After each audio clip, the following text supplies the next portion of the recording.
Assalamu alaikum. Welcome to Ek or edition of At Home with George.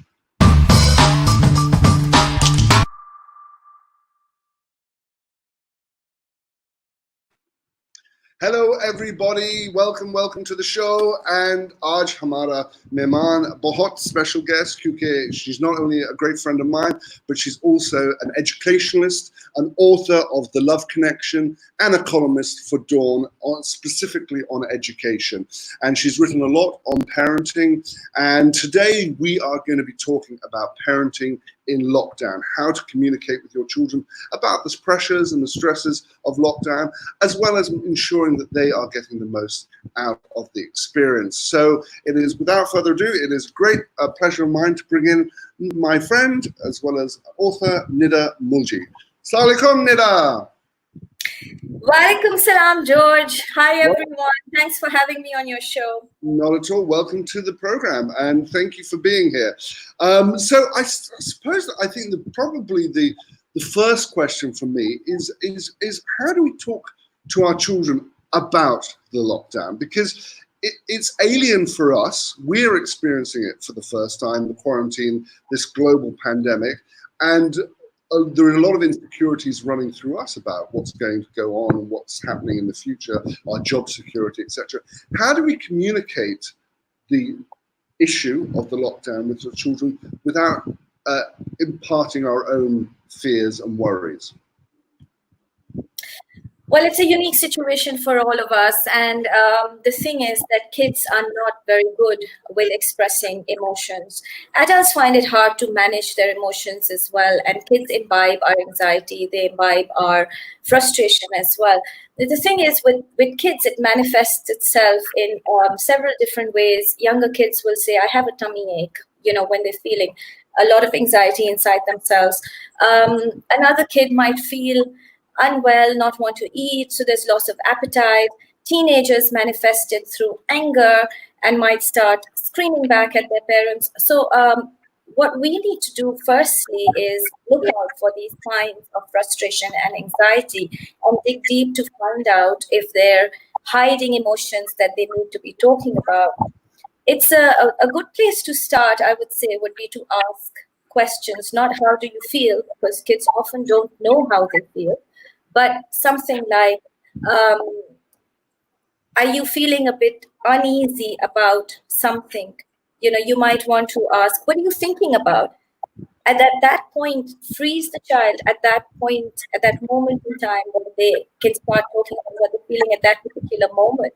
And they'll say something like, I don't like what's going on. Something very general, and then we can kind of use so we start from the macro picture and we use the camera zoom in method to zoom into their emotions. So the first thing is to identify what they're feeling and then talk about why they're feeling a certain way.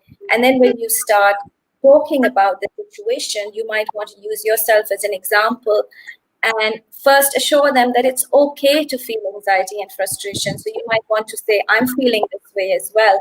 And they start opening up when they realize that they can relate to you, that, they're not the only ones, because sometimes kids end up thinking that there's something wrong with them if they're very frustrated or angry. So we've got to first justify their emotions and then help them manage those emotions.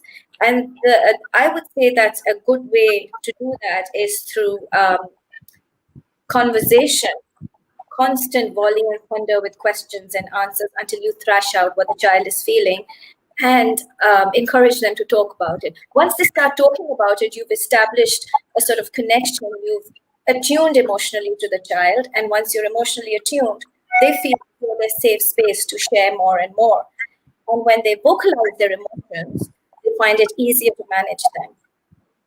I think what I struggle with is that, I think it's quite common with, even in dialogues with spouses, is that sort of men tend to come up with, wanting to come up with solutions. And this is a situation where I have no control over.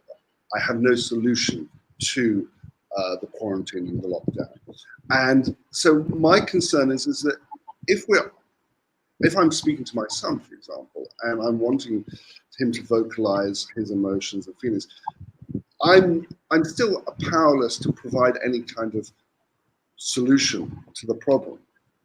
Is it just good enough just for him to vocalize his worries?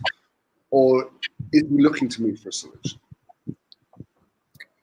They're not looking to us for a solution. They might be, but a good place to start with independence and there to help with their understanding of the world is for them to be aware that adults do not have a magic wand, and therefore cannot provide solutions. I'll give you an example of my eldest when she was about 2.5, 3. She used to look at me and say, "I have a tummy ache, do something." And I felt really powerless because what can I do apart from giving her a painkiller? I had to help her realize that mommy doesn't have a magic wand to solve all her issues. This is her life and her experience and her journey, and she's got to go through it. I can only help with holding her hand and trying my best as a parent. So I think it might be important for children to realize that parents have weaknesses as well, not just weaknesses, we're helpless to external circumstances, especially in this case. And we might want to talk to them about how none of us know when this lockdown is going to be over, but let's hope for the best.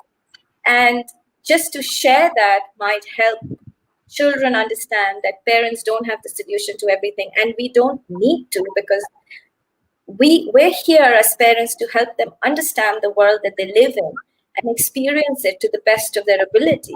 We're not here to hold their hand through it and walk them through life. So I think, in a sense, this COVID, disastrous as it is, and yes, we're going through extreme panic at many different levels, I also think that it's at some level a very good learning experience for children. Yeah, so that helicopter parenting where they're making sure that there's no problem or issue in the child's path is actually going to be eradicated, because this is a problem that is in the child's path that the parents can do nothing about, and they'll learn from it. It's a great time for introspection for helicopter parents. Absolutely, yeah. I agree with that.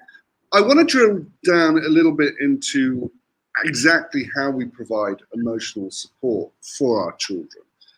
You said, okay, so first things, we ask questions, we saval, let's try and ziyada Urdu. Okay. We want to have this a bit more English than sirif Angrezi. So we want to ask saval hamara bache ke liye, about how they're feeling, etc. And then we, as you say, we do the zoom in technique and try and pinpoint. But other than that, how else do we provide emotional support? Well, other than that, a good place to start for slightly older children might be to maintain a free writing journal or a diary, the good old traditional way. So if we can just encourage them to write about what they feel, they might not want to share it with their parents. Sometimes they do.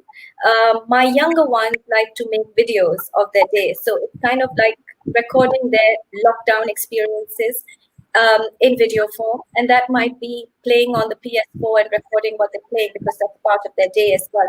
What that does is that helps them process the emotions that they're feeling, because they are expressing the emotions in one form or the other. So they might talk about it and they might say, I'm feeling this way, I'm feeling that way, I'm bored, I'm frustrated, I don't want to be in the house anymore. Is there something we can do? When is this COVID going to end?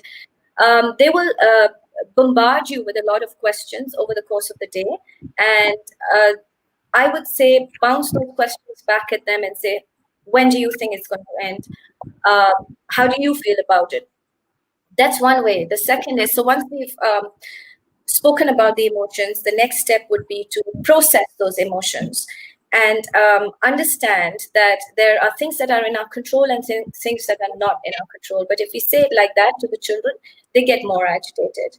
The idea is for them to be aware and realize on their own that there are circumstances they can't control. And they will come to that conclusion if they can process what they're feeling through writing, through watching, through observing, through talking to adults, through talking to each other. One other very effective way of helping them manage their emotions is to get them together online with friends that they're close to, because that's where they find a safe space to vent. So that really helps as well when they can talk to each other, to peers, people their own age who understand what they're feeling. As long as they get to speak and vent, I feel, or write about it, I feel at the end of the day they're in a better place. Right. Yeah. Someone Okay. needs to validate their emotions. Sorry, what was that? I didn't catch that. Someone needs to validate their emotions. So either the parent can say, I understand how you feel, and it's perfectly all right to feel this way. I feel like this too. Or they can have friends doing that for them online. Yeah, validation is key, isn't it, for that? Obviously, Neda, you are author of The Love Connection, and it's interesting. You talk about the fact that the parenting journey begins with a love connection. Of course, that seems sort of fairly self-explanatory, but it's about maintaining that love connection and making sure that they feel it as the parenting journey continues. How do you ensure that that is developed? So there are two aspects to love, feeling love and expressing love. In my experience and my research, when I spoke to the hundreds and thousands of parents that I spoke to, it turned out that there was a kind of similar pattern that I noticed. We take love for granted. We feel we love our kids and that's good enough. If we're putting pressure on them to eat broccoli or to drink milk, we're doing it out of love. If we're asking them to clean up their room, we're teaching them life skills, we're doing that out of love. Is the child imbibing that love is my question. They don't always know that what you're doing is good for them. They don't believe what they're doing is for themselves, so for their own good. So the idea is to express love more, because as parents, if we can express love freely and openly, and there are various ways of expressing love. It doesn't have to be just physical emotion, hugs and cuddles. Yes, that's part of it, and that's a very important and significant part of it. But it doesn't have to be restricted to that. It could also be bonding activities such as baking together or knitting together, or whatever it is that you do, or speaking about your family history, inculcating family values. This is how we've always done things. Why is this part of a family and not part of someone else's family? So discuss your family history, discuss your family tree, whatever it is that helps you bond with the child, and express that they are valuable to you, and they're a very important part of the family. So the idea is to keep expressing love consistently, because if we don't express this, if we don't show love, and the child is not convinced that they're loved, they won't be able to pass it on. They won't be able to, it won't manifest in their actions and their words when they interact with others. And it's interesting that what we have now is a great opportunity for us to show that and to bond with our children, because we are confined to a home, we're confined to our house, and you've talked about how to bond with children by engaging in both indoor and outdoor activities. And I wanted to, if you will allow me, I just wanted to show a video that Neda sent of some of those activities that she has been doing herself with her children. Let's have a look at this. It's quite fun. So here is Neda on a trampoline with her children. I have to take this video. And then one of them's, and then here is, I'm just going to share another video clip. Excuse my wild hair, though. I just want to share this one as well, which is a lovely one of the children. And so tell me about how you came to get the trampoline and why you think, and it doesn't have to be about a trampoline, but tell me how important engaging in indoor or outdoor activities is to bond with your children. Well, the thing is that we do need to involve them in some form of constructive activities. We can't let them, Just vegetate on the screen. We do as parents have the responsibility to not perhaps structure their day, but give them some ways of cultivating themselves, some life skills that they can develop through this lockdown, or just some way to expend physical energy. And I found that my boys are bouncing off the walls because they had so much energy to expend. I had them jumping on my bed. So the trampoline has been great for physical activity because we can't do much of it, and they're used to a lot of physical exercise normally when we're not in lockdown. But it doesn't have to be a trampoline, like you said. It can just be gymnastics at home. Learn to do a flip, learn to do a cartwheel or somersault or a headstand or a handstand. It could be any physical activity at home that helps children with some kind of life skill or developing their physical self. It could also be walks outside. So if they have a pet dog that they might want to walk, or if they have neighbors that they're friends with, they could go outside and walk with them, maybe keeping a safe distance. Also at home, we can do things like baking with them, reading with them. No matter how good a reader your child is, they like listening to stories. Adults love listening to stories as well. So my 10-year-old, for example, can read, and he's good with reading books. I still like to cuddle up with him and read something to him that I like, that I want to share with him. Kids love listening to stories. They find them entertaining, they find them engaging, and they're really useful to build, all sorts of skills, conversation skills, writing skills. So that's one activity that you could set a bit of time during the day for. There's also new skills that, you could cook up, like map making skills. Can you walk around the block and make a map to show people how they can get to your house if they're at this point on the road? So just new skills like that. They could also perhaps play board games with parents. We played Beat the Parents the other day, and my kids are very, very competitive. And God help me if I ever win against them. So they just loved beating both of us, my husband and myself. So that's something that we can do. We've gone back to Ludo as well. I think we have a picture of that. Is this them beating you at Beat the Parents? That's right. And look at how intensely they're looking at their cards. Yeah, but it's really about parental initiative, isn't it? Of making sure you bring these activities to the children, because the easiest thing is to let them just vegetate on the screen or to, be in their room. And it is about sort of getting out there and coming up with the ideas. And I think this is something my wife's very good at.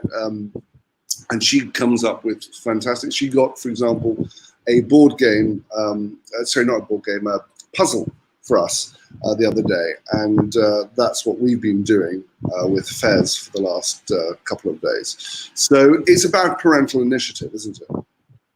It really is. And they look towards us for suggestions and ideas. But at the end of the day, the time is their own, and they should have some part of the day, I would say many hours of the day, where they can decide what they want to do with their time. Because, my favorite thing to quote is, and I've overused this, it is a cliche, but Newton discovered gravity when he was getting bored under a tree. So there's a lot to be said about observation and discovery that comes through that. I feel that they come up with things on their own that we wouldn't dream of, because we're not digital natives. They're really good with technology. So yes, it might seem to us as if they're vegetating in front of the screen. And for the most part of the day they are. But something good comes out of it as well, quite often. I mean, you've said, for example, yes, how do we foster intrinsic motivation whilst getting them off their screens. Because, you know, my son, for example, does like his screen, but he also likes Lego, and he's discovered that he can make these Lego videos. But I think that's quite a creative use of his screen time. Yes, but if you want to get them off the screen, I think you would just have to offer something that is more tempting, like, you know, cookies or cupcakes or something that will get them running, and then use that as a distraction to keep them off. Decision making is really important for kids. They love making decisions. They love choices. So if you tell them to do something, if you say, do this, do that, they will resist. That is human nature. Natural resistance is part of human nature. But if you give them a choice and say, do you want to do this or do you want to do this? They love options. They will pick one. So both those options are taking them away from the screen, chances are that you would be successful in getting them off the screen. Then the next part is, how do we keep them off the screen? For that, we would obviously have to engage them in some activity with ourselves or something that they can do on their own. And in lockdown, I would suggest household chores, because kids really love being useful or feeling like they're valued. So, you know, something like, and many of us are now working without house help. And also, so we have professional work and we have personal work, and we're juggling the two. And it really helps to tell the kids, that we need their help and we really value them. It would be great if they could help out. So give them bits of work that they can deal with, depending on age, of course. You would not give a 4-year-old dishes to wash, but a 12-year-old can manage to wash dishes. And, you know, perhaps a 4-year-old can help you make the bed or clean up the clutter in the room. Or let's say a 10-year-old would be happy digging through your drawer and cleaning up the mess in there.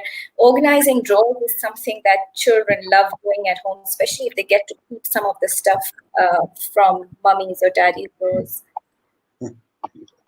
Yeah, that's fantastic. And again, it teaches them those important sort of life skills that will become very important later on in life. You know, that personal responsibility and, cleanliness, etc. You know, that's a really, really significant point you've made, because the kind of clockwork lives we have and the schedules that we run, children don't actually know what it's like. And I'm making a generalized statement, but I've seen this around me. Children don't really know how a household is run. They don't know who's putting food on the table for them, where it's coming from. And, how they come back from school and their activities and whatnot, from their tennis, swimming, and etc. And they come home to a very clean house and everything is organized for them. Yeah. Now they're watching us work and they're watching what all goes into getting that food on the table. So if we involve them in running the house, like you said, that would be a life skill, and that's so important for them. But I also think, with this particular strata of society here, we infantilize our children. And, I was shocked at how little my wife knew in terms of cooking before she got married, because I had to cook at university. But even here at universities, your cooking is pretty much done for you. Yeah. So, anyway, let's go for the time being to the questions. We've got a lot of questions coming in. This is from Maliha. Keep them calm and stay positive. Involve them in activities which distract them. We've discussed some of those activities. Someone's written, hello, Neda. Great to have you. Bacha, thank you. Maliha has also written, parents should not underestimate kids. They're far more aware of the environment and they have a good understanding about the present situation thanks to social media. They want to know the truth and also trust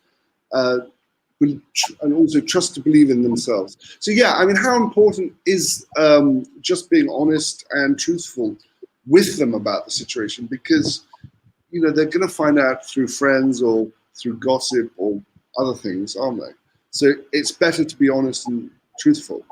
Absolutely. It's best to be honest about every situation, but that also doesn't mean that we exacerbate the situation in their heads by, talking about the panic and the fear that we face every day. I mean, if you look at the news, there's a lot of panic and fear, and yes, we can, sort of internalize it and manage our emotions. Perhaps for kids, it's very, very disconcerting. So yes, whilst I would say honesty is really important, it's also it reminds me of that movie Life is Beautiful. Even if you're going through hell, there has to be some way of showing kids that life is still beautiful. Yeah. Hafiz has written saying kids are using web meeting platforms and it's an interesting trend. Yeah, I mean, you've talked about the fact that obviously now with these new online techniques, it's really sort of empowered students. And my question to you is, has it changed learning for good, do you think? It has changed learning. One, because it has given teachers greater trust in the children's ability to learn. We have a very traditional system still relative to the rest of the world, where the teachers make sure that the children learn, and they're only doing their jobs and they're doing it very well. Teachers are really, really hardworking.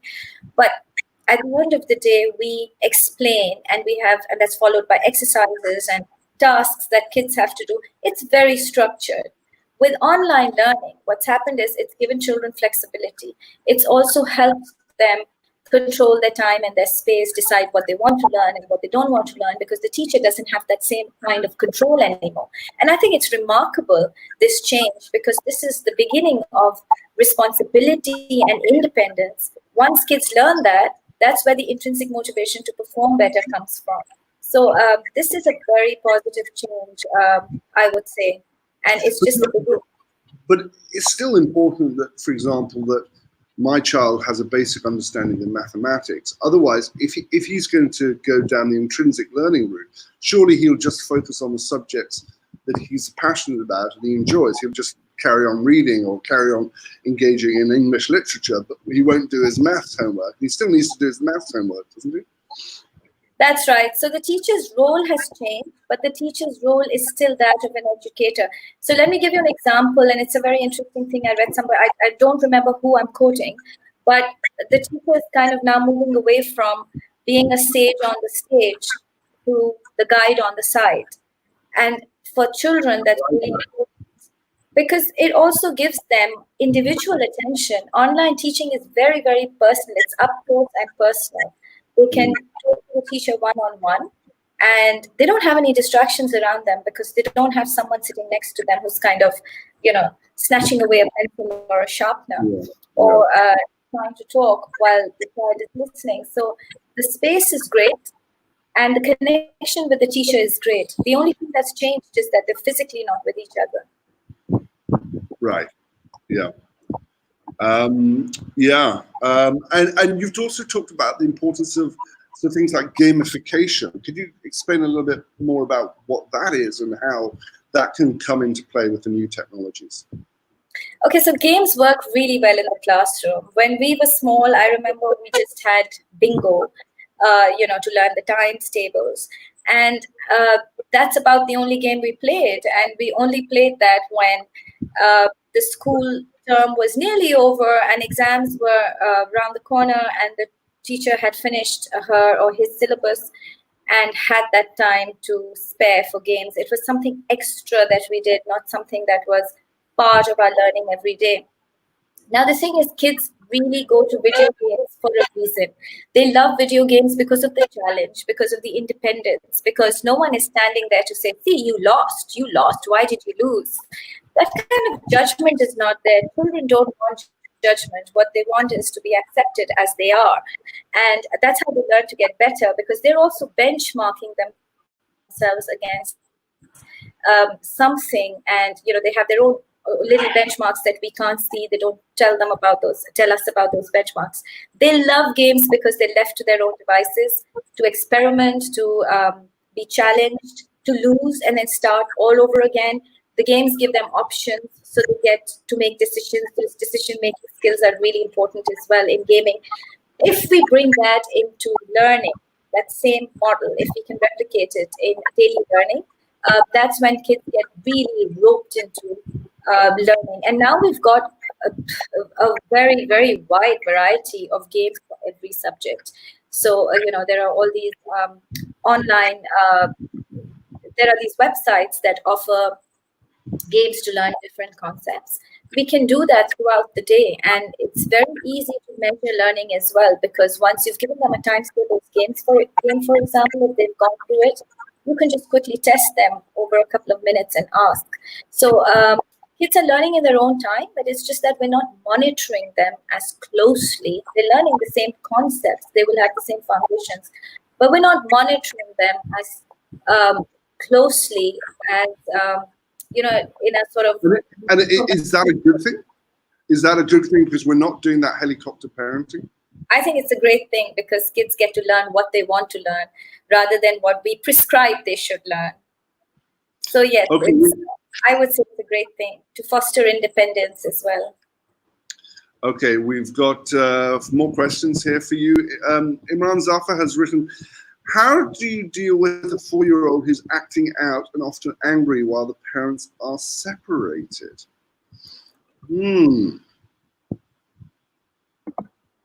Any suggestions on that? Anger is a manifestation of a lot of different kinds of emotions. It can be a manifestation of grief, of loss, of abandonment. It could be a manifestation of just helplessness because this child obviously doesn't know why it's happened. They don't know the depth and seriousness of a split. They can't justify a split. And whilst we want to protect children, and so we don't give them the gory details, we might want to still talk to them about how it's okay and why it's okay. Because as long as the child is safe and the child's needs are being met, they're going to be okay. But they don't know that. So if we can sit them through various, now that discussion, अक्सर हम ये करते हैं कि हम एक मौका ढूंढते हैं discussion का, and we restrict the discussion to that particular evening or that particular hour, and then for X amount of days we won't revisit the topic. The idea is to remain consistent and structured in how we unfold sort of the events of our lives for the children, and to take it bit by bit in conversations every day and address the questions that they might have.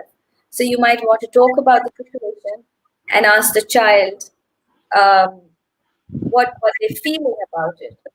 And the child will not talk the first day, not talk the second day. Perhaps you'll get, bits of information here and there, but eventually they open up if you keep at it in a very non-judgmental sort of way.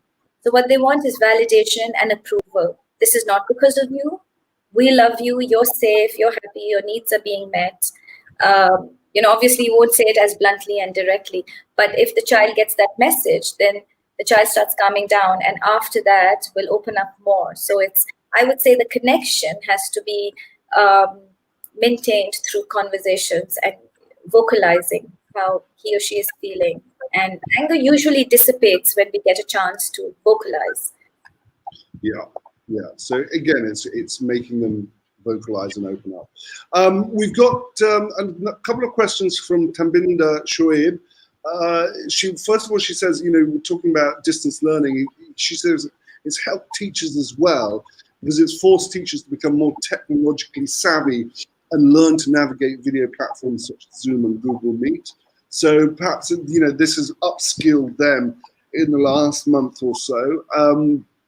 She's also written saying, how can we help children with depression and anxiety, especially children who were due to sit their GCSEs? Yeah, I mean, a lot of these exams have now been essentially furloughed because of the coronavirus. And now they're going to be given, from what I understand, marks based on teacher assessment. So how do you cope with children and tell children that all their hard work doesn't count for a lot? Right. So it reminds me of a bit of advice that someone gave me a few weeks ago. And it went something like this: focus on what you have rather than what you can't have. And I find that really useful in many different aspects of my life, because There are external circumstances that we don't have any control on. And teenagers who were due to sit for their GCSE exams realize that this is something no one can control. They're old enough to rationalize the bit about, their parents not being able to control that, or their teachers not being able to control the situation. So yes, it's normal to feel anxiety. We will all feel a bit of anxiety. We're all in the same boat at different levels, of course, and it's grossly unfair. So I would say step one is to validate that feeling. It is grossly unfair that this has happened to the teenagers, and I think what the world over, teachers realize that this is not an ideal situation. But the second bit is to understand that while it's not an ideal situation, we don't have control over it. If we don't have control over it, if we internalize the anxiety, it does nothing to help our situation. Yeah. It is only making us focus on what we can't have. And if we can't have it, we make ourselves miserable chasing it. So we might as well focus on what we can do in the next 1, 2, 3 years of our lives and plan accordingly. Yeah, it's focusing on the circle of influence rather than the circle of concern. Right. And also I feel it's with teenagers, it's really useful to talk about what's the worst that can happen. What is the worst that can happen? So you won't get your 10 A's, you won't get your 9 A stars. Do you think you won't do well in life without those 10 A's? And take the conversation on from there. So, sometimes it's also helpful. I'm not saying that is a solution. I don't have solutions to anything. I also have a teenager at home, so I will not claim to have solutions to anything. But what I can say is that it really helps to give them a hypothetical situation and say, what is the worst you think that can happen? You will fail in life. That's not happening if you're solid and headstrong and you build a path for yourself in life. There is no such thing as failure at the end of it. We all go through difficulties. Can I mention what your teenager said to you yesterday? Absolutely, yes. Well, perhaps you tell it better. So I'm obviously promoting this show. I sent Neda the sort of poster for it to put on her social media. And what did your lovely, darling daughter say to you? Yeah, so she kind of flicked her hair and she was walking around with me around the block. And I said, I'm going to be on George's show tomorrow. And she said, yes, mommy, fake it till you make it. So teenagers find us judgmental, but teenagers themselves are lethal in their judgments of us. And I think that's a good thing, because if they can analyze their parents and what they're doing right and what they're doing wrong, and if they can judge their parents, I feel they've got their head in the right place. I would rather have a teenager who has her own opinion and is my worst critic rather than someone who is trying to model my behavior and model my ways and becoming a little replica of me, a mini me. I don't want that. I'm trying to cultivate individuality. I talk about individuality in my book as well. So it's kind of nice to have this little 14-year-old, lethally sort of criticizing me. I like that. We've got a follow-up question from Imran saying, thanks. Do you offer Skype counseling for parents? No, unfortunately, I don't. I'm not qualified. I'm not a psychologist, so it wouldn't be my place to offer counseling. But I can help you on a phone call if that would help you. I'd love to do that. Well, perhaps we can connect you to after the show. We've got a lot of people on waiting backstage, but I don't know whether they're your family and friends, Neda, or whether they're actually people from the show. We've got, I think Sarah Anis is your family. Nilofer, I think, might be your family. Tabinda, we've already had some questions from Tabinda. I don't know whether she'd be wanting to come into the show. We have Rubab as well. Hello, Rubab. We can see you. You can't see us at the moment. And we have Seema as well. So are these all people that you've invited, or do you think that we can bring one of these people in? These are people who I sent the link to, not knowing that they're physically on the show if they use the link. So I'm sorry about that, my mistake. What we can do I Should will I leave you to should I take it. bring Rubab in? Let's see if she wants to Oh, talk to us. sure. Absolutely. Hello, Rubab. Hello. How are you? Oh, Hi. hello. Hi. Good. So I can't hear you really well. You can't hear us? Sorry, guys, you're breaking up. Okay. Let me kind of relog in. Okay. Thanks. Okay, bye. Let's see if we can bring in Seema. Hi, Seema. आपके पास कोई सवाल निडा के लिए? Hi, how are you? मैं ठीक हूँ. आप कैसे हैं? I'm good. Ramzan Mubarak. Ramzan Mubarak. Khair Mubarak. Do you have any question for Nida? No, I don't have any questions, but it's interesting to know how she's raising her kids. And it's about time that I actually read the book she gave me. Because she mentioned that part of her book, that she wrote about individuality and all. So it's interesting. Great. Okay, great. Well, lovely speaking to you. And if you have any other questions, let us know. Okay. I will. Thank you. Okay, we have a question from Fawzia Alahi. Says, Nida, how do we deal with a teenager who seeks his sense of individuality by challenging and opposing everything suggested, taught, or inspired?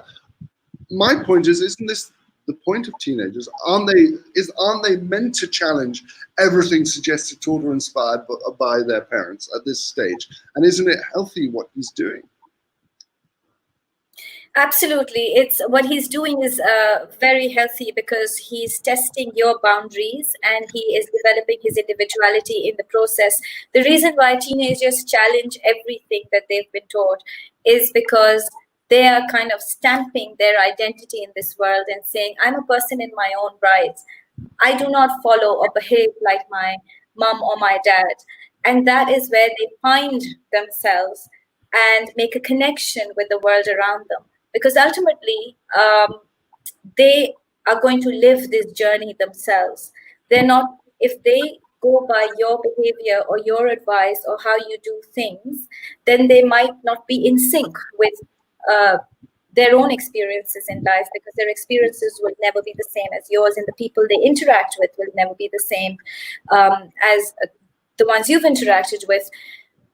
But having said that, sometimes teenagers challenge and oppose everything because they're looking for a connection. They're looking to get your approval and validation from you, a feeling that they're valuable to you. So sometimes just to give them the reassurance that, you love them and you want the best for them. And yes, if they want to oppose everything, you will take a step back and, you will let them get their way. They just love getting their way. I would say it's temporary until they come into their own. By temporary, I mean it might last a few years. You hope, inshallah.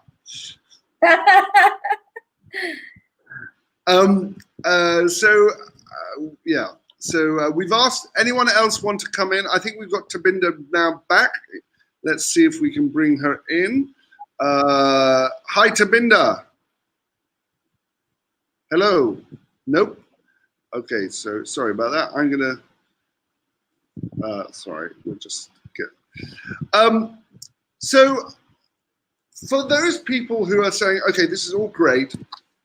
We need to bond. We need to talk to our children. I'm just not creative enough. I don't have the ideas of, making papier mâché volcanoes or whatever the things is. Where do I go for those kind of resources? Are there any sort of sites or places that they can go to inspire them to find those activities that they can use to bond with their children? Oh yes, there's lots on Google. I mean, if you just Google activities for children in lockdown, you'd get so many ideas just from that. This might be also, I just want to put in that this might also be a good time to preserve those family skills that have been passed down from generation to generation. So you have grandmothers who've really been into knitting, and then they've passed it down to perhaps our generation, and then we can pass it on to our kids during lockdown. Now that is something really tedious, and it takes time. We don't normally do those kind of things. We tend to shelve them while we are on a schedule. But now that we have time, it might be really great to dig up things that an individual family, for every family is different. Every family does different things. It might be really interesting to dig up what traditionally has been done in your family. If there are particular dishes that are only made within your household, you might want to dig up those recipes and pass them on to your children. So that's kind of part of cultivating family values and preserving the tradition that you want to hold on to. Yeah. Okay, let's see if we can bring Rubab in now to the show. Hello, Rubab. Hi, everyone. Hello. How are you? And let's आपके पास कोई सवाल निदा के लिए? Neda, I would want to ask you. So I've missed a lot of the show because I couldn't hear you really well earlier. So how have you explained the corona pandemic and what's happening around us to the kids? Okay, so what we've done is we've watched a lot of videos, and we've watched funny videos about the coronavirus as well. The ones that completely demonize the situation, and the ones that completely ridicule the situation as well. So when kids get to laugh about it, a part of their anxiety sort of gets released. And of course, they know that this is very serious. Deep inside themselves, they know this is very serious. But sometimes it's good. For us as human beings, it's a coping skill to be able to laugh about very serious things. It releases tension. So we do that a lot. We would, if someone sneezes accidentally at home, we'll say, "Oh, he has the corona," and then everyone laughs. So we've kind of ridiculed the corona a lot, and in my household, it's helped to release the anxiety. Because if we keep telling them to wash their hands, yes, they know they've got to wash their hands for 20 seconds to keep safe. But if we keep saying, "Have you washed your hands? Have you washed your hands? Have you washed your hands?" it kind of builds more and more anxiety as the day goes along with those constant reminders. Right. Yes, we talk about the coronavirus very often, but we talk about it we kind of minimize the intensity of it for the kids. Right. Thank you. Any other questions, Rubab? Or? No, we're okay. Any questions, Elia? Elia is very excited because she thinks we're all on TV. Oh, Well, good to see you are live on Facebook and YouTube, which is like the modern TV.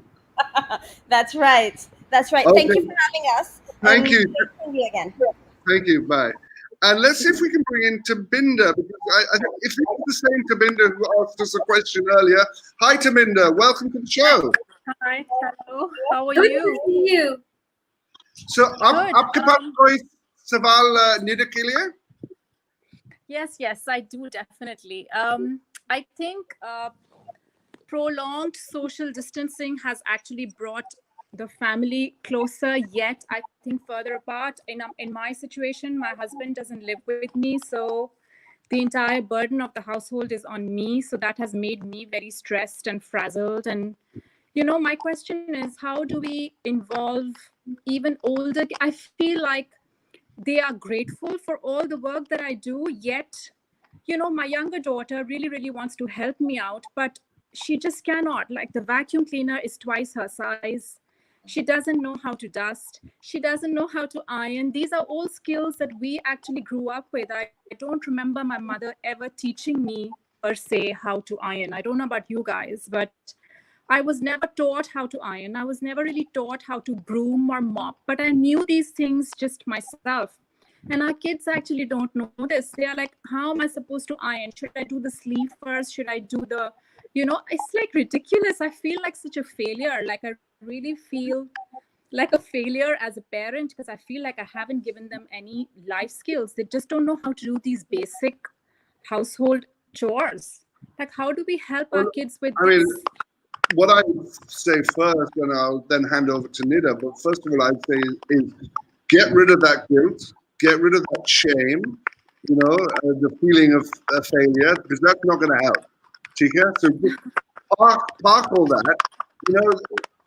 How you were raised and how your children are raised are different because they're different generations.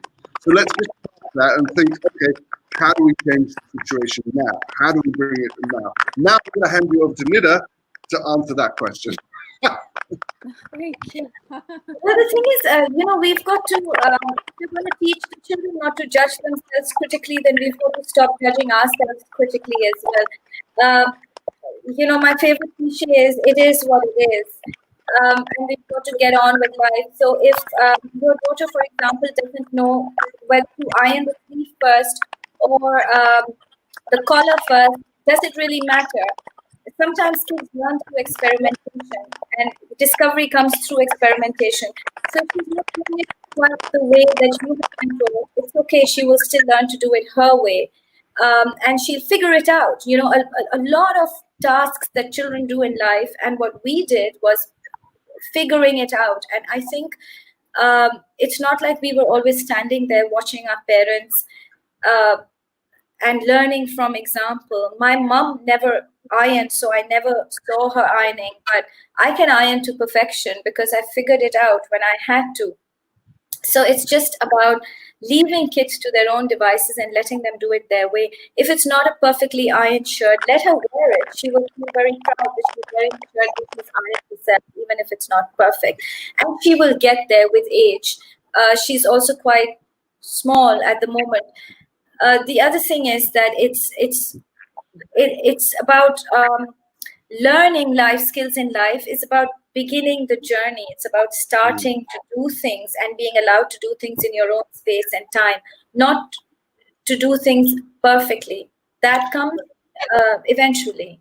Yeah, and I want to just add to that. And I think what you're saying, Nida, is that there is too much pressure now on sort of perfection. I'm sure when we first ironed our first shirt, it was rubbish.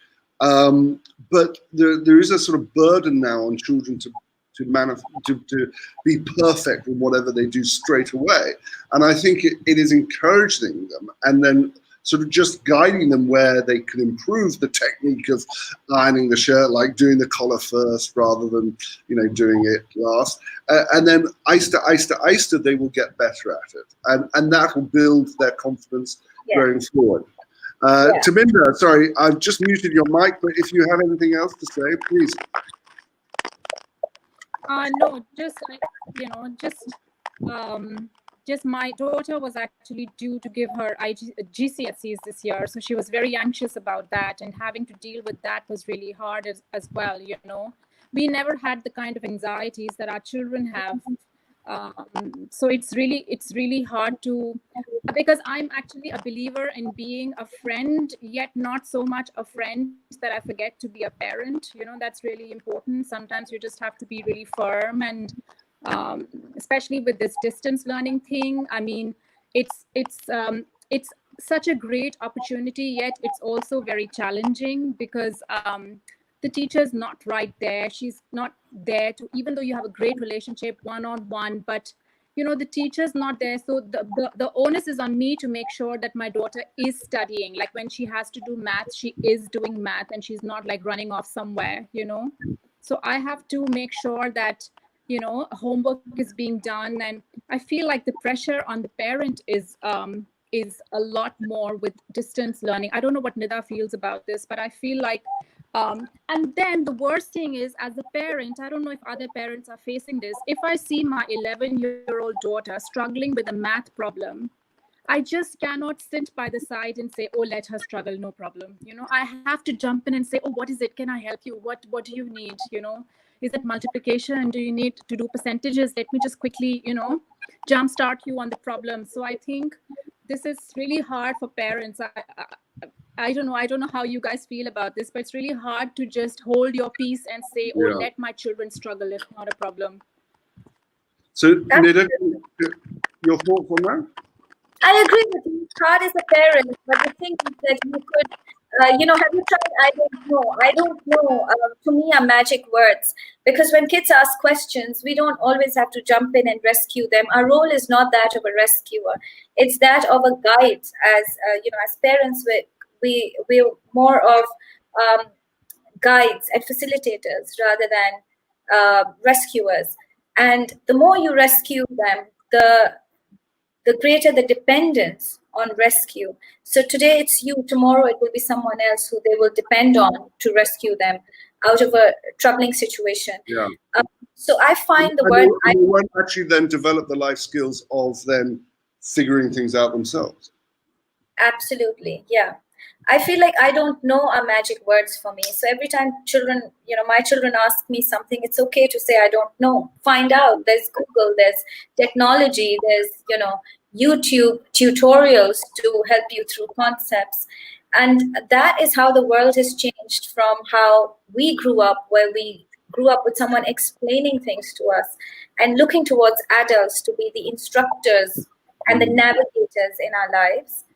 I feel our children in this generation have learned to navigate, and yes, they will go wrong and they will meander in different ways as well. And जरूरी नहीं है कि हर दफे ideal solution हो situation का, मगर वो जो सीख रहे हैं as part of the journey, that's really important. Yeah.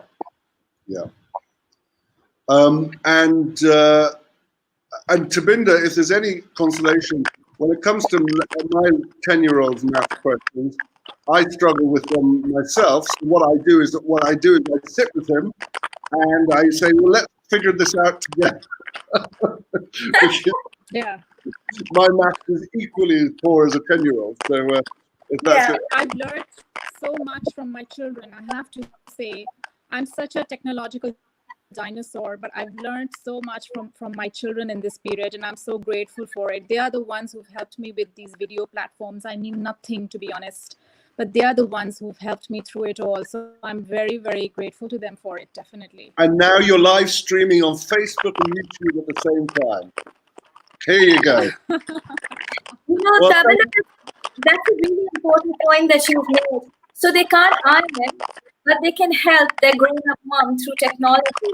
They don't have one skill, they have another. They can't have every skill in the world, can they? That's right. Yeah, that's right. Okay, thanks, Tabinda. Welcome. Bye-bye. Thank you. Bye. Okay, we just one last question. Time's running out, and we have got a question. Actually, it's in the private chat. It's from Seema saying, "Hi, would you recommend to monitor children when the mother is traveling extensively with her job, leaving the kids at home?" Monitor children as in for work, or we're saying I don't know whether she means physically, like with a camera or something, monitoring the children. She says, would you recommend to monitor the children when the mother is traveling extensively with her job, leaving the kids at home? So she means how would you monitor the children? Yeah, I'm a champion of conversations. I feel like I travel as well when and my kids are back home, and I feel like I need to connect with them several times a day. So I don't need to know what they've eaten, as long as they're fed, and they will tell me if they haven't been fed. I feel like I need to connect with them every couple of hours to just, have random conversations about what they're eating. Their tone of voice tells me how they're feeling. That's why I feel I need to just have conversations while I'm away. So that's the only monitoring I can recommend, other than, obviously having someone at home who is catering to all their physical needs while you're away. Yeah. Great. Okay, well, thank you very much, Neda. It's been a lot to cover in terms of ground in the last hour, but I really appreciate your insights. I hope everybody at home has. This is going to be on YouTube and Facebook for indefinitely from now on, because this will stay there. But thank you. I really appreciate you taking the time. And if you want to learn more about Neda, please, I recommend you go and get The Love Connection. Let's see if I can find it. Yes, the Love Connection in all good bookstores right now. But you probably have to get them to deliver. And I know that Liberty Books is delivering at the moment. So you can get Liberty to deliver it. A B. Right. Thank you, Neda. Really appreciate it. This was lovely. Thank you very much. Thank you. Okay, so that's all we have time for the show today. We will be back on Monday. Tomorrow I am off, but we'll be back Monday with a special guest from the Children's Hospital NICH in Karachi. So we'll be speaking to them and see you then. Until then, Khuda Hafiz.